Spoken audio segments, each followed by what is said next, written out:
마가복음 16장 6절 그리고 에베소서 2장 1절에서부터 10절까지의 말씀입니다. 마가복음 16장 6절, 에베소서 2장 1절에서부터 10절까지의 말씀입니다. 저와 여러분이 한 절씩 교독하도록 하시겠습니다. 청년이 이르되 놀라지 말라. 너희가 십자가에 못 박히신 나사렛 예수를 찾는구나. 그가 살아나셨고 여기 계시지 아니하리라. 보라, 그를 두었던 곳이니라.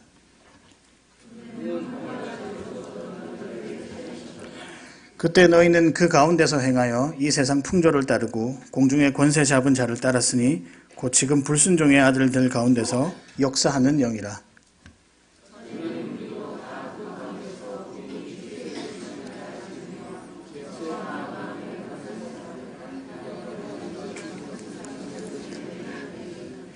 긍휼이 풍성하신 하나님이 우리를 사랑하신 그 큰 사랑을 인하여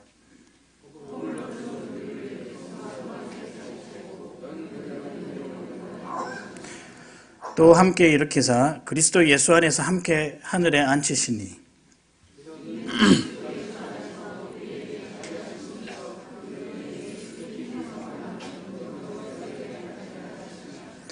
너희는 그 은혜에 의하여 믿음으로 말미암아 구원을 받았으니 이것은 너희에게서 난 것이 아니요 하나님의 선물이라.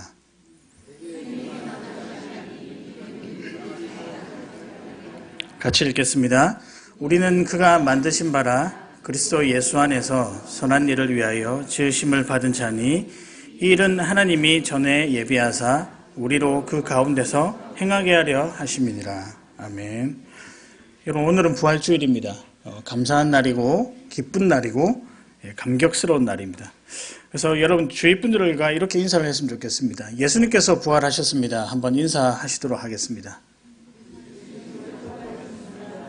네, 감사합니다. 제가 오늘 이 말씀을 전하면서 이 이야기를 꼭 드리고 싶습니다. 여러분, 하나님께서 우리 삶을 주도하시고 강권적인 은혜로 이끄실 것을 믿습니다. 다시 한번 말씀드립니다. 하나님께서 우리의 삶을 주도하시고 강권적인 은혜로 이끄실 것을 믿습니다. 제가 오늘 한 사람을 소개하려고 하는데요. 부활을 살아냈던 한 분을 소개하려고 합니다. 아주 짧은 부활의 삶을 살았지만 그 짧은 부활로 인해 다른 가족들이 부활의 삶을 살게 된 그런 이야기를 제가 여러분과 좀 나눴으면 좋겠습니다. 물론 우리나라 이야기는 아니고요. 다른 나라 이야기입니다. 인도네시아에서 있었던 이야기입니다. 저는 해마다 학생들을 데리고 인도네시아로 단기 봉사를 떠납니다. 꽤 오래됐는데요. 저희가 가는 지역 중에 보면 시골 지역이 있어요. 시골 지역에 보면 그 마을 부락 전체가 힌두교를 믿는 지역이 있습니다. 그 중에 힌두교를 믿는 시골 지역에 보면 기아대책 스텝으로 일하고 있는 에디라는 청년이 있습니다. 아주 신실하고요. 해마다 가면은 반갑게 맞아주고 같이 또 예배하고 같이 시간을 보내는 청년입니다. 그 집안에 몇 년 전에 기적과 같은 일이 있었습니다. 그 기적과 같은 일에 제목을 붙이자면 짧은 부활의 삶이었다라고 제목을 붙일 수가 있습니다. 누구에 관한 이야기냐면 그의 아버지에 관한 이야기입니다. 그 아버지는 부족의 족장으로 힌두교 제사를 40년 동안 주관한 힌두교 제사장이었습니다. 그런데 몇 년 전에 그 한국의 모 교회 단기팀이 의료사역차 그곳을 방문하게 되었습니다. 그래서 열심히 의료사역을 하고 복음도 전하고 오전에 이제 오전 오후 나누어서 낮에는 사역을 잘 마쳤습니다. 이제 마치고 숙소를 배정하는데 임의로 현지인 가정에 홈스테이 할 수 있도록 숙소가 배정이 되었습니다. 이 에디의 집에 선교사님과 함께 그 교회 담임 목사님이 그때 같이 오셨는데 이 집에 배정이 된 것입니다. 가서 인사도 드리고 식사도 같이 하고 이런저런 이야기를 나누다가 이 아버지가 한 가지 고민이 있는데 이 등 뒤에 몇 달 전부터 등 뒤에 고통이 굉장히 심해졌다고 이야기를 하는 것이었습니다. 그래서 당신들이 믿는 하나님 좀 나를 위해서 이 등 뒤에 고통이 사라질 수 있도록 기도해 달라라고 그런 부탁을 해왔습니다. 목사인 줄도 모르고 교회에서 왔다고 하니까 여튼 기도라도 한번 받아보면 낫지 않겠나 싶어서 기도를 부탁했습니다. 선교사님과 목사님은 다행히 의료팀이 가지고 온 파스가 있어가지고 등 뒤에 발라주고 또 어떻게 쓰는지를 이야기하면서 복음서에서 병자를 고치신 예수님 이야기를 했습니다. 그리고 창조주이신 예수님이 모든 인간의 질병을 고치고 부활하심으로 사망 권세를 이기신 분이라는 사실도 소개를 했습니다. 근데 이런 이야기를 할 때 소위 말하는 복음 제시가 되겠죠. 이 복음을 제시할 때 이 에디의 아버지가 귀를 쫑긋 세우고 그리고 집중해서 잘 듣는 것을 보았다고 합니다. 그래서 마지막에 이렇게 도전을 했습니다. 힌두교에도 많은 신들이 있지만 신들 위에 뛰어나신 신, 부활하심으로 사망 권세 이기신 예수 그리스도를 믿으십시오라고 마지막에 도전을 했습니다. 이렇게 하고 난 다음에 이제 밤이 되었으니까 자야 되지 않겠습니까? 잠을 청했습니다. 근데 기도 후에 잠을 청하는데 선교사님이 계속 자다가 듣다 보니까 저 다른 방에서 뭔가 중얼중얼 하는 소리가 났습니다. 그래서 가보니까 에디의 아버지가 여전히 등이 아프시니까 눕지 못하고 밤새 앉아서 기도를 하는 것이었습니다. 그 기도의 내용이 뭘까 옆에서 들어보니까 예수님, 저는 예수님을 믿습니다. 이제 믿고 싶습니다. 예수님 도와주세요. 저의 병을 낫게 해주세요. 계속해서 밤새도록 기도했습니다. 다음 날이 되었습니다. 병이 나았을까요? 낫지 않았을까요? 모르시죠? 여러분이 안 겪어봤으니까. 병은 안 나았습니다. 고통이 사라지지는 않았습니다. 그런데 더 놀라운 일이 한 가지 일어났습니다. 에디의 아버지가 그날 아침에 일어나서 내 고통은 낫지 않았지만 밤새도록 자신이 살아오면서 이제껏 경험해 보지 못한 평안과 감사와 기쁨을 느꼈다고 합니다. 여러분 이것이 어떤 현상이겠습니까? 그리고 이분께서 이후에 예수님을 믿기 시작했습니다. 여러분 이 등 뒤의 고통 나중에 알고 보니까 이게 암이었던 것이었습니다. 그리고 말기였고 3개월 후에 하늘나라로 올라가셨습니다. 이 소식을 나중에 들은 선교사님과 목사님도 예수 믿고 천국 간 이 에디 아버지의 삶을 보고 참 감격했습니다. 선교사님께서 이런 궁금증이 하나 생기셨다고 합니다. 과연 에디의 아버지가 예수님을 정말로 구주로 영접한 것일까? 부활의 삶을 사셨을까? 여러분 어떻게 생각하십니까? 부활의 삶을 사셨다고 생각합니까? 맞습니다. 증거가 있습니다. 그 증거는 에디의 어머니가 남편을 하늘로 보내고 난 그 다음 주부터 교회 나오기 시작했다는 것입니다. 그리고 남편이 믿었던 예수님을 그의 입으로 나의 구주라고 고백하고 믿기 시작했다는 것입니다. 수십 년간 따랐던 힌두교를 버리고 부활의 주인 되신 예수 그리스도를 따랐습니다. 그래서 그분께서 그 교회의 첫 번째 세례 교인이 되었다는, 세례를 받으셨다는 이야기를 제가 들었습니다.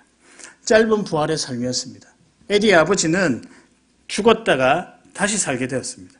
우리는 이것을 무엇이라고 부를까요? 부활이라고 부릅니다. 부활은 죽었다가 다시 살아나는 것입니다. 그리고 부활은 상황이 변하는 것입니다. 어떤 상황이냐면 우리가 처한 상황이 완전히 변하는 것입니다. 우리 신분이 죄인에서 의인으로 변하는 것입니다. 그런 의미에서 볼 때 부활은 정체성에 관한 이야기입니다.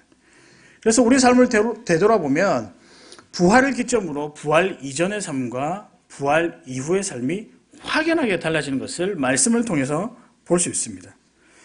오늘 저와 여러분이 우리가 가진 눈을 가지고 이 말씀을 한 번씩 살펴봐야 되겠습니다. 다시 말씀드리면 우리가 부활이라고 하는 이 기점을 통해서 부활 사건을 통해서 부활 이전의 삶과 부활 이후의 삶으로 나눌 수가 있는데 그 모습들은 확연하게 틀리다는 것입니다. 여러분 우리 삶을 한번 보겠습니다. 부활 이전의 삶을 보겠습니다. 1절, 2절, 3절에서 설명하고 있는데요. 1절에 이렇게 되어 있습니다. 그는 허물과 죄로 죽었던 이라는 표현이 사용되고 있습니다. 허물과 죄로 죽을 것이 아니라 이미 어떻게 됐다고요? 죽었던. 끝난 거예요, 여러분. 이미 과거에 허물과 죄로 죽었다. 사형 선고가 내려진 표현입니다. 부활 이전의 삶은 어떤 삶이다? 사형 선고가 내려진 삶이라는 거죠. 2절입니다. 그때 너희는 그 가운데서 행하여 이 세상 풍조를 따르고 공중의 권세 잡은 자를 따랐으니 곧 지금 불순종의 아들들 가운데서 역사하는 영이라. 세상 풍조를 따르고요. 불순종의 아들들의 지배를 받는 삶을 살아가는 게 부활 이전의 삶이라고 설명하고 있습니다. 이 말은 죄의 영향력 가운데서 헤어나지 못하고 있는 상황을 설명하는 것입니다. 그 다음에 3절에 보면 맨 마지막에 본질상 진노의 자녀라고 되어 있습니다. 부활 이전의 삶을 보고 우리들에게 설명하기를 본질상 진노의 자녀라고 설명을 하고 있습니다. 가망성이라고는 전혀 없는 것입니다. 이것이 부활 이전의 삶의 모습입니다. 그렇다면 부활 이후의 삶은 좀 어떠할까요? 다시 성경을 보시면 5절과 6절과 8절에 설명이 되어 있습니다. 5절을 보면 이렇게 나와 있습니다. 허물로 죽은 우리를 그리스도와 함께 살리셨고, 허물로 죽은 우리를 그리스도와 함께 살리셨고, 뭔가 반전이 일어나지 않습니까? 이전에는 좀 짓눌려 있고 불편한 이야기들이었지만 이제는 생명과 관련된 단어들이 서서히 등장하기 시작합니다. 그러면서 우리에게 살린다라는 표현을 사용하고 있습니다. 6절에 보면 또 함께 일으키사, 뭔가 우리 스스로 일어날 수 없는데 누군가 와서 우리를 일으킨다는 그런 의미가 담겨져 있습니다. 그리고 8절에 보면 은혜에 의하여 믿음으로 말미암아 구원을 받았으니 라고 설명합니다. 그래서 부활 이후의 삶은 이 8절을 보면 결론적으로 이 삶에 대한 설명을 하고 있는데 어떤 삶이다? 구원받은 삶이다 라고 이야기를 하고 있습니다. 뭔가 우리가 이 말씀을 읽어보면 부활 이전의 삶과 부활 이후의 삶은 확연히 다릅니다. 부활 이전의 삶은 아래에 있었고 짓눌려 있었고 자유가 없는 것 같고 뭔가 생각하면 좀 불편한 그런 느낌이 우리 안에 들었습니다. 그런데 부활 이후는 어떻게 됐습니까? 산다, 이렇게 세운다, 마치 생명이 이제 우리에게 서서히 다가올 것 같은 소망이 보이는 삶에 대해서 부활 이후의 삶이라고 성경은 말하고 있습니다. 그런데 이 부활 이후의 삶, 이 삶, 부활 이전의 삶에서 부활 이후의 삶으로 바뀐 이 모든 과정들 중에 자세하게 살펴보니까 특징이 하나 있었습니다. 이것 따라 부활뿐만 아니라 구원에 관련된 모든 일들의 특징이 한 가지가 있었습니다. 잘 보시면 여러분이 할 수 있는 것이 하나도 없다라는 것이 특징입니다. 반대로 이야기할까요? 여러분은 아무것도 할 수 없고 누가 주도적으로 일하신다고요? 살아계신 하나님이십니다. 하나님께서 주도적이고 강권적으로 일하신다는 것이 부활을 통한 구원사역의 특징으로 우리에게 보여주고 있습니다. 그래서 제가 설교 서두에 여러분에게 인사드리면서 뭐라고 인사했습니까? 기억이 안 나십니까? 인사한 지 얼마 안 됐는데요. 제가 뭐라고 인사했습니까? 사랑하는 성도 여러분, 우리 삶을 주도적이고 강권적으로 인도하시는 그 하나님의 은혜를 경험하십시오라고 제가 인사를 드렸습니다. 맞죠? 여러분 다시 한번 말씀드립니다. 이 부활과 구원에 관련된 모든 삶은 하나님께서 주도하시고 강권적인 은혜로 인도하시는 것이 특징입니다. 그래서 제가 설교 제목을 부활을 사십시오라고 했습니다. 이 말은 우리가 뭔가 우리의 힘으로 살아내자라고 하는 의도가 아니라 우리의 삶을 주도하시고 강권적으로 인도하시는 그 하나님께서 이 부활을 살아내게끔 하는 그 의미가 제목 가운데 담겨져 있습니다. 그럼 우리가 말씀을 조금 더 살펴봐야 될 것입니다. 왜냐하면 하나님이 우리 삶에 주도적으로 역사하신다는 증거를 우리가 봐야 그 증거를 우리는 또 보고 믿고 경험한 것에 예민한 사람들 아니지 않습니까? 그 증거가 나타나 있다면 우리가 잘 믿을 것 같습니다. 그런데 오늘 본문에 놀랍게도 그 증거들이 나타나 있습니다. 우리 조금 마음을 기울여서 이 본문을 한번 살펴보겠습니다. 오늘 본문은요, 두 가지 상황, 첫 번째 상황, 두 가지 상황이 이렇게 대치되어 있습니다. 첫 번째 상황을 우리 한번 살펴보겠는데요. 2절과 3절입니다. 이렇게 나와 있습니다. 2절에 그때 너희는 그 가운데서 행하여 라고 되어 있습니다. 여기서 그 가운데라는 말은 1절에 나타난 허물과 죄를 뜻합니다. 그러니까 뭐라고 우리에게 이야기를 하고 있냐면 너희는 허물과 죄 가운데서 행하는 자들이다. 그 다음에 2절 중간에 보니까 이 세상 풍조를 뭐 하는 자들이라고요? 뭐 하는 자들이라고요? 따르는 자들이라고 되어 있습니다. 그 다음에 공중의 권세 잡은 자를 또 뭐 하는 자들이라고요? 따르는 자들이라고 되어 있습니다.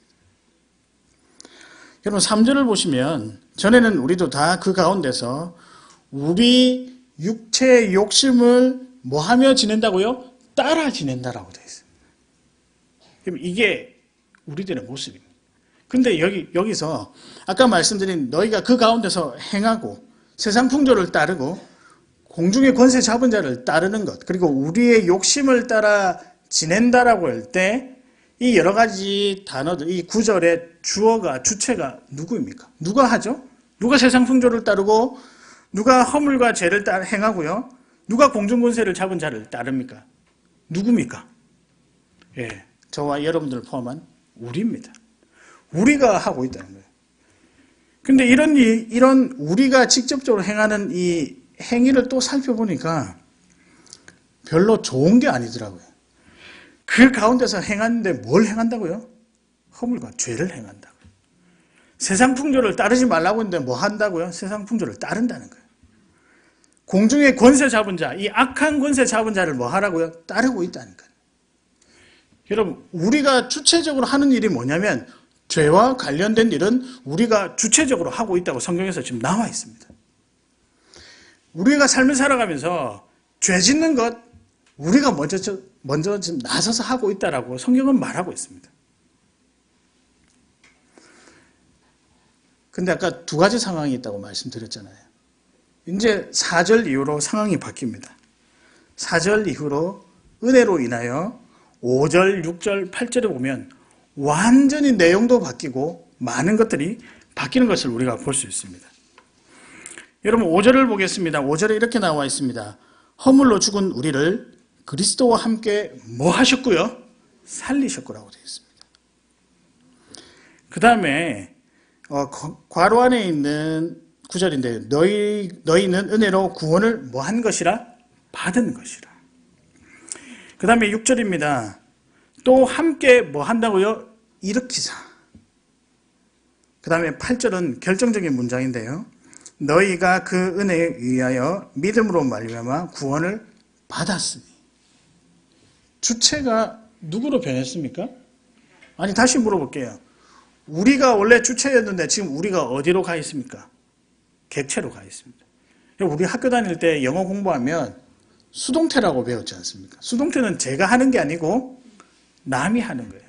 오늘 본문이 원래 1, 2, 3절에서는 죄를 딱 생각하면 우리가 굉장히 능동형 문장이 쓰여가지고 우리가 주체적으로 하게 돼 있는데 부활 이후로 이끌어지는 생명과 관련된 일들은 우리가 하는 게 아니라 누가 하신다고요? 수동적인 표현, 하나님이 하신다라는 것입니다. 그러니까 부활 이후의 삶은 누가 이 삶을 주도하신다고요? 살아계신 하나님이 주도하신다라고 성경에 나와 있습니다. 여러분 이것이 부활 이후의 삶이며 부활의 혜택을 입은 우리들의 모습입니다. 그러나 기억하십시오. 이 삶은 여러분이 힘내어서 살아갈 수 있는 상황이 아니라 하나님이 주도하시고 강권적인 은혜에 의해서 진행되는 삶이라는 사실을 기억하십시오. 여러분 부활 때문에 상황이 변했습니다. 본질상 진노의 자녀로서 아무 가망이 없었던 자들입니다. 그런 삶을 우리가 죄의 종로로 타는 삶이라고 성경에서 부르고 있습니다. 근데 이제는 어떻게 됐습니까? 부활로 인해 예수 그리스도의 사랑으로 인해 이제는 구원을 얻는 자로 바뀌었습니다. 다시 한 번 더 점검합니다. 누가 우리의 정체성을 변화시켰다고요? 살아계신 하나님이십니다. 우리는 그러나 이 구원을 향하여서 우리가 뭔가를 할 수 있을 것 같다라고 계속 착각하면서 살고 있습니다. 구절을 보십시오. 행위에서 난 것이 아니니 이는 누구든지 자랑하지 못하게 함이라. 우리 구원과 우리 삶에 있어서 우리가 할 수 있는 일은 있다 없다? 하나도 없다라고 성경에서 이야기를 하고 있습니다. 여러분 그래서 오늘은 부활주일입니다. 이 부활주일은 다른 날이 아니라 이 우리 삶을 주도하시고 강권적으로 인도하신 이 하나님 당신밖에 없습니다라고 선포하는 날이 부활주일입니다. 뭐 한간에 계란 먹는 날이 부활주일이냐? 그건 아니고요. 이 부활주일은 다름 아니라 이 날을 통과하고 앞으로 살아내야 할 모든 삶의 주인은 누구다? 살아계신 하나님이시다라는 선포하는 날이 부활주일이라는 거죠. 여러분 하나님께서요. 이 부활주일을 살아내면서 우리들에게 그냥 또 흔들릴까봐 과제를 하나 내주셨습니다.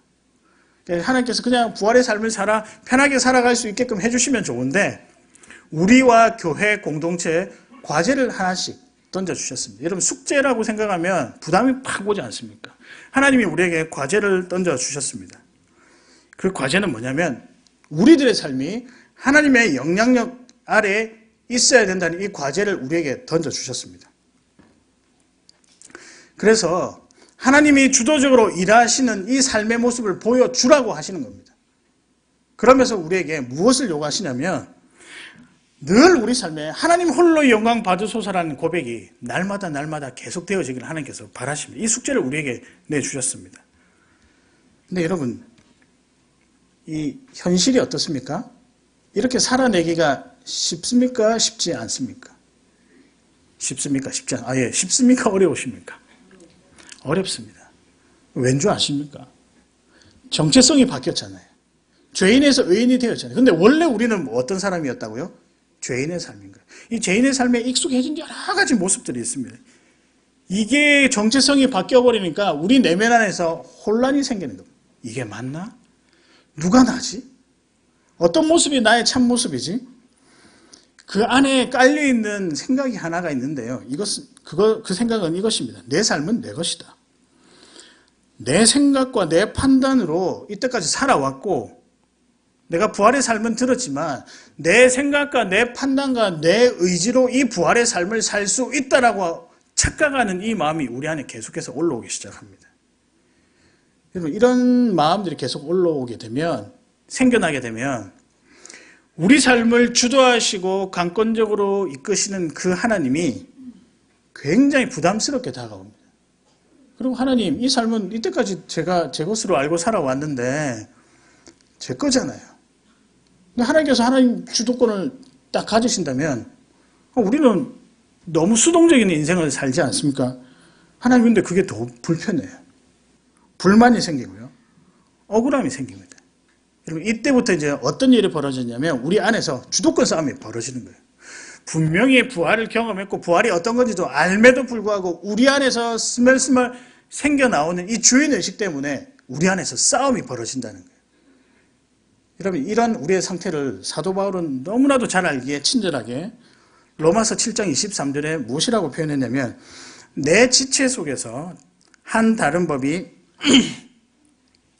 내 마음의 법과 싸워 내 지체 속에 있는 죄의 법으로 나를 사로잡는 것을 보는도다. 여러분 안에서 지금 싸움이 일어나고 있는 거죠. 예수 그리스도를 믿기 시작하면서부터 그분의 은혜를 경험하면서부터 그분의 말씀대로 살아가려고 하니까 우리 삶 가운데 이렇게 전쟁이 막 벌어지는 것입니다. 어쩔 때는 전쟁을 이길 수도 있고요. 어쩔 때는 전쟁에서 질 때도 있습니다. 근데 이 일이 다른 사람의 일이냐? 아니요, 우리의 일이라는 것입니다. 여러분, 우리가 부활의 은혜가 주어지면 하나님의 은혜를 받으면 여지없이 하나님 찬양하는 것은 잘합니다. 그리고 하나님께 경배하는 것도 잘하고 기도하는 것도 잘하고 말씀대로 살아가는 것도 잘합니다. 며칠간요? 한 3일간요. 근데 시간이 지나면 본전 생각이 나요. 아니, 내 삶의 주도권이 왜 하나님이 가져가야 돼? 내 건데. 불편하다고요. 근데 여러분, 참 안타깝게도 이러한 갈등들이 오늘 지나고 부활을 경험하면 사라집니까? 사라집니까? 아니요. 평생 갑니다. 죽기 직전까지 갑니다. 이 불편한 삶, 불편하다고 여기는 이 투쟁의 역사들이 계속해서 진행된다는 거고요. 근데 성경에서는 이 삶을 무엇이라고 부르냐면 과거의 삶이다. 죄의 종로로 타는 삶이다. 죄의 삶이다라고 명확하게 우리에게 이야기를 하고 있습니다. 그래서 만족할 수가 없고 눌려있고 불편하고 의기소침해 있고 마음에 자유함이 없는 것들, 이것이 죄의 종로로 타는 삶이다라고 이야기를 하고 있습니다. 그래서 우리에게 다시 벗어나라고 이야기를 합니다. 그럼 여러분에게 질문을 드리겠습니다. 우리가 하나님 주도권을 잡으시는 하나님 중심의 삶을 살아가야 되지 않겠습니까? 목사님, 그러면 하나님께서 주도권을 잡으시고 강권적으로 인도하시는 그 은혜를 경험하는 시간은 무엇입니까? 그 방법은 무엇입니까? 제가 여러분에게 말씀드리겠습니다. 그러나 질문 하나 드릴게요. 여러분 한번 고민해 보세요. 여러분 살아가시면서 하나님의 영광, 하나님의 임재, 하나님이 주인 된다는 이 사실이 가장 극명하게 드러나는 때가 언제입니까? 언제입니까, 여러분? 살아계신 하나님을 너무나도 잘 경험할 수 있고 살아계신 하나님의 임재를 확실하게 경험할 수 있는 때가 언제입니까? 여러분, 그것은 예배할 때입니다. 믿으십니까?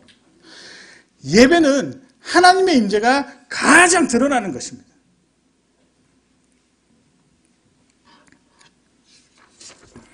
예배는 하나님이 내 삶을 주도하고 계신다라고 하는 모든 것을 보여주는 표본입니다. 여러분, 그래서요, 여러분이 부활의 삶을 살아가야 한다고요? 하나님이 주도권을 잡으시는 삶을 살아가야 한다고요? 방법 알려드릴게요. 그것은 온전히 예배하는 삶입니다. 믿으십니까? 우리가 예배하는 삶을 살아야 할 것입니다. 그래서 여러분 매주일마다 예배 열심히 들으셔야 됩니다. 기대하는 마음으로 오셔야 되고 말씀을 받을 준비를 하고 오셔야 되고 찬양할 준비를 하고 오셔야 되고 기도할 준비를 하고 오셔야 되고 모든 것을 하나님께 집중하는 마음으로 와야 됩니다. 근데 이것도 쉽지 않습니다. 그래서 제가 여러분에게 아주 구체적인 실천사항 하나를 알려드리겠습니다. 여러분, 하나님의 임재를 경험하는 이 예배를 온전히 들으려면 토요일을 잘 보내십시오. 여러분, 토요일 밤에 또 무엇을 합니까? 드라마가 합니다. 피해갈 수 없는 우리 인생의 한 부분, 드라마. 우리 여성분들은 드라마 많이 보시잖아요. 남성분들은 어떻습니까? 우리 삶의 희망, 우리 삶의 소망인 손흥민 씨가 축구하고 있지 않습니까? 유혹들이 많은 거예요. 근데 여러분, 그 다음날 주일 예배를 놓고 한번 기도해 보셨습니까? 그 다음날 주일 예배를 놓고 하나님의 임재를 경험할수록 나 자신을 낮추고 겸손한 마음으로 말씀을 받을 준비를 할 수 있는 그런 기도를 올려드리셨습니까?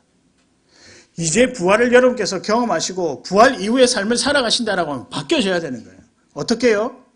하나님을 예배하는 자, 예배를 준비하는 자, 하나님의 임재를 경험하려고 모든 만반의 준비를 갖추는 자로 여러분 이제 변신을 해야 됩니다. 이것이 여러분 부활을 사는 우리들의 방법입니다. 두 번째입니다. 이 부활을 살아내는 것 우리 개인에게만 주신 것이 아니라 하나님께서 공동체에게도 이 샘물교회 공동체에게도 과제를 하나 주셨습니다. 오늘 에베소서는 바울이 에베소 교회 장로들에게 보낸 편지입니다. 무엇이라고 하면서 편지를 보냈을까요? 부활을 살아내십시오라고 하면서 편지를 보냈습니다. 다른 말로 표현하면 에베소 교회 여러분, 성도 여러분, 샘물교회 성도 여러분, 하나님이 주도권 잡으시는 삶을 살아가십시오라고 편지를 보낸 것입니다. 하나님이 주도권 잡으시는 삶을 저는 다른 표현으로 좀 바꾸고 싶은데요. 그것은 교회가 교회다우시는 삶이라고 생각합니다. 교회의 머리는 예수 그리스도입니다. 그래서 저희가 학교 다닐 때 이 교회 본질 5가지가 있고 그것에 대해서 이렇게 배웠었는데요. 그 5가지는 예배, 훈련, 교제, 섬김 및 전도 또는 선교라는 거죠. 이 5가지 예배, 훈련, 교제, 섬김 및 전도 또는 선교 이 5가지가 교회 내에서 왕성하게 일어나면 또 그 교회는 건강한 교회라고 지칭할 수 있으며 또 우리의 사명이 이 5가지를 온전히 이루어내서 하나님께 영광 돌리는 것이라고 그렇게 배웠습니다. 그런데 여러분 여기서 조심하셔야 될 게 있습니다. 이 교회의 모든 사역들도 우리의 열심으로만 된다는 것은 아니라는 사실입니다. 우리가 해야 되는 것은 그저 순종하고 감사하는 것밖에 없습니다. 그러나 또 우리의 현실은 그렇지 않습니다. 죄인들이 여전히 모여 있으니까 교회도 타락하고 불편한 부분들이 참 많이 있습니다. 어떤 사람들은 교회 주도권은 성도들에게 있다라고 이야기를 합니다. 아닙니다. 착각하지 마십시오. 교회의 머리는 예수 그리스도입니다. 성도는요, 부활을 온전히 살아낸 사람들이 모여서 만든 공동체, 그것이 바로 성도의 공동체라고 하는 것입니다. 교회는 우리가 행하는 무언가가 아닙니다. 교회는 하나님을 기쁘시게 하는 수단이 아닙니다. 그래서 교회 자체를 놓고 자랑해서는 안 될 것입니다. 제가 최근에 유진 피터슨 목사님이 쓴 부활을 살라라는 책을 읽었는데요. 그 책의 글에 좋은 문구가 있어서 한번 따왔습니다. 교회는 하나님을 살아내고 부활을 실천하는 곳, 이를테면 운동장이다라고 하고 있습니다. 하나님이 주인이신 운동장이다라고 표현하고 있습니다. 갈라디아서 6장 14절에 보면 그러나 내게는 우리 주 예수 그리스도의 십자가 외에 결코 자랑할 것이 없으니 그리스도로 말미암아 세상이 나를 대하여 십자가에 못 박히고 내가 또한 세상에 대하여 그러하니라. 그리스도만 자랑해야 됩니다. 여러분, 그런 의미에서 교회 공동체가 하나님이 주도권을 잡으시는 삶, 또 그런 모습을 드러낼 수 있는 모습은 무엇이라고 생각합니까? 다시 말씀드리면 교회를 통하여 하나님이 이 교회의 주인 되시고 강권적인 은혜로 일하시고 있다라는 증거가 무엇입니까? 여러분, 무엇입니까? 이제 이걸 알고 우리가 이대로 실천해야 할 것입니다. 이것은 구원과 관련된 일입니다. 무엇이겠습니까? 새 생명을 탄생하는 것이 여러분들이 하나님께서 주신 과제를 안고 살아가야 할 여러분의 과제입니다. 즉, 교회 공동체가 그 교회 공동체를 통하여 하나님이 극명하게 드러나고 하나님이 주도권적으로 일하시고 하나님의 강권적인 은혜로 일하신다라고 하는 증거는 여러분을 통하여서 새 생명을 탄생하는 것, 그것이 하나님께서 일하신다라는 증거입니다. 여러분, 구원이 우리가 할 수 있는 게 아니지 않습니까? 살아계신 하나님이 구원을 이끄시는 것 아니시겠습니까? 이것이 우리와 교회 공동체가 부활을 살아내는 방법입니다. 우리는 예배하는 삶으로 부활을 살아내야 할 것이고 교회 공동체는 새 생명을 탄생시키는 일로 부활을 살아내야 할 것입니다. 여러분, 오늘은 부활 주일입니다. 그래서 여러분과 저와 여러분이 이제 새 생명을 살게 되었습니다. 오늘부터 시작되는 그 삶을 감사히 살아가시기 바랍니다. 부활을 사는 것은 하나님이 주도권 잡으시는 삶을 의미합니다. 한 가지 높아심에서 말씀을 드립니다.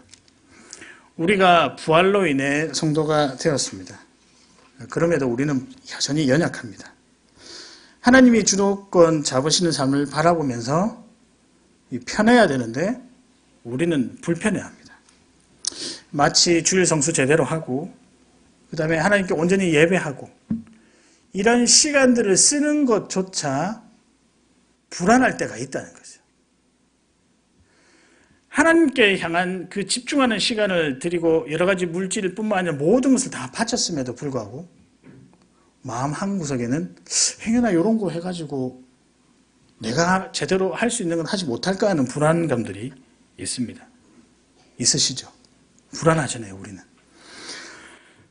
때로는 죄책감으로 인해 제대로 살아내지 못하는, 부활을 살아내지 못하는 이 죄책감으로 인해 하나님의 진노 앞에 설까봐 여러분도 불안감이 있을 수 있습니다.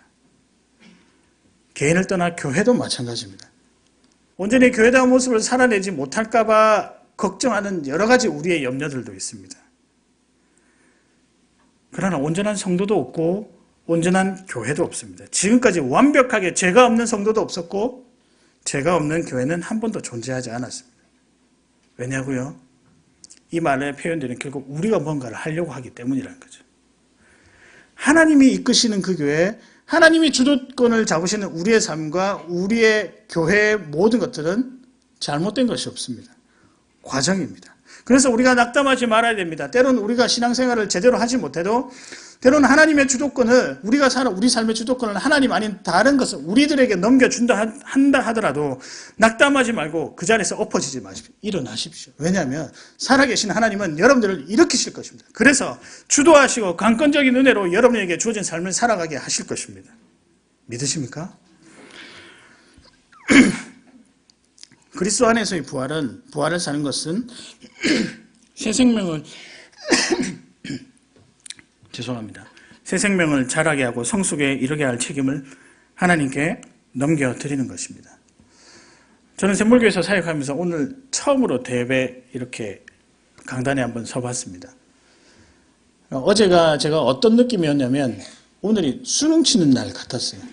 그래서 수능 치는 날을 되면은 당일날이 되면 그래도 어쩔 수 없이 시험장에 들어서 시험을 쳐야 되니까 상관없겠지만 그 전날이 얼마나 긴장이 되겠습니까? 제가 보통 주일날 한 6시 반에 일어났는데 오늘은 몇 시에 일어난 것 같습니까? 5시 반이 되니까 눈이 딱 떠지더라고요. 그래서 기도했습니다. 하나님, 부족한 종이 말씀을 전해야 되는데 많이 두렵습니다. 떨립니다. 근데 제 마음속에 찬양을 같이 들으면서 올라오는 마음이 한 가지가 있는데, 사랑하는 내 아들아, 사랑하는 내 딸들아, 내가 너를 택했다. 내가 너를 불렀다. 그리고 너의 삶은 너의 것이 아니라 내 것이다. 이제부터 내가 일하니 너희는 한번 지켜봐라. 제가 지금 그 마음으로 나왔습니다. 우리가 하나님을 인정하고 예배하는 일을 통해서 하나님을 드러내야 할 것입니다. 그래도 우리 예배하고 하나님을 드러내고 찬양하는 거 그동안 많이 해왔으니까 조금이라도 잘할 수 있지 않겠습니까? 그러나 우리 자신을 믿지 마시기 바랍니다. 이 모든 일들을 겸손하게 감당하시고 순종하는 마음으로, 그러나 부활의 은혜를 경험하고 가슴 깊이 새기고 실패하더라도 넘어지더라도 다시 한번 일어서서 부활의 삶을 살아내십시오. 하나님이 내 삶의 주도권을 잡으신다는 이 삶을 여러분 살아내시기 바랍니다. 그렇게 할 때 우리에게 생명이 있고 우리에게 기쁨이 있고 우리에게 만족이 있고 우리에게 감사함과 기쁨이 많이 넘쳐날 것입니다. 오늘은 부활주일입니다. 이 부활의 영광, 우리 삶의 주도권을 잡으시는 이 부활의 영광을 여러분 살아내시길 바랍니다. 내일부터 전쟁을 벌이시기 바랍니다. 그러나 우리 하나님이 도우실 것입니다. 그래서 부활의 영광으로 부활의 삶을 살아가시는 사랑하는 샘물교회 성도 여러분 되시기를 주의 이름으로 축복합니다. 그래서 믿음의 전쟁을 능히 싸워 하나님께 칭찬받는 성도를 세우시는 샘물교회 되시기를 주의 이름으로 축복합니다. 우리 시간 말씀을 생각하시면서 헌신차송 주가 보이신 생명의 길, 우리 다 같이 일어나셔서 함께 찬양하시겠습니다. 하나님 아버지, 오늘 부활의 주일 허락해 주셔서 감사를 드립니다. 아무 공로 없으나 주의 은혜로 참 성도가 되게 해주신 은혜 감사를 드립니다. 우리가 이 시간 결단합니다. 부활의 삶을 사는 참 성도가 되게 하여 주시옵소서. 참으로 예배하는 자들이 되게 하여 주시옵소서. 참으로 새 생명이 붓는 교회가 되게 하여 주시옵소서. 그래서 하나님만 영광 받으시는 그런 교회 공동체 되게 하여 주시옵소서. 부활의 삶을 온전히 살아내기를 소망합니다. 하나님 인도하여 주시고, 또한 우리의 정성을 다해서 이 물질을 드립니다. 이 물질을 받아주시고 이 물질이 쓰이는 곳곳마다 하나님의 영광이 드러나게 하여 주시옵소서. 특히 가난하고 헐벗고 굶주린 자들에게 이 물질이 사용되게 하시고 세계 곳곳에 흩어져서 새 생명을 탄생시키고 있는 선교사님들과 그들 사역 가운데 귀하게 사용되게 하여 주시옵소서. 지금은 우리 주 예수 그리스도의 크신 은혜와 하나님 아버지의 놀라우신 사랑하심과 성령의 크고 충만한 교통하심이 부활의 삶을 살고자 하는 여기 모인 모든 성도들에게 지금부터 영원토록 항상 함께 있을지어다. 아멘.